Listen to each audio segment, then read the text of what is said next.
mga idol, dito na sila. Oh, relax na relax sila. Bali, ito yung pinagawa ko na yung matagal na vlog ko na to yung una. Yung brother na glass. Bali ang araw lang ang kanilang lights, wala tong ilaw. Bali ang araw lang doon ang init at itong heater. Yan lang ang nagpainit sa kanila. Oh. Relax na relax sila. Tulog na tulog. Pero mga gabi pinaparelax mo muna sila. Mga gabi doon ko na sila sa kuan. Barnes, brother muna yun, Barnes. Pinapainom ng vitamins, Progency.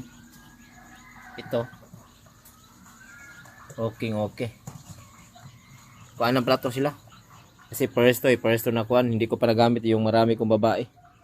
Kasi glugon, tapos yung isa, o iba, bago pa ng itlog, hindi pa ready ba. Kaya nasa 110 lang to na hatch. Pero okay na din to.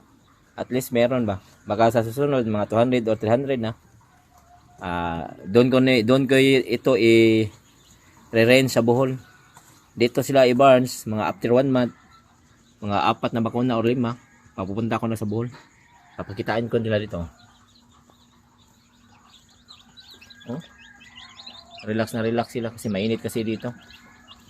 Ganda no? Tubig nila. Relaxing. Tapos kabila. Hindi natin sila ikuan kasi baka ma-stress. Painit ito. Saktong-sakto sa mga bagong parts.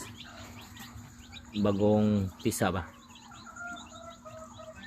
Tapos pagtapos nila dito, doon ko na sila ipakuan ay. Punta tayo.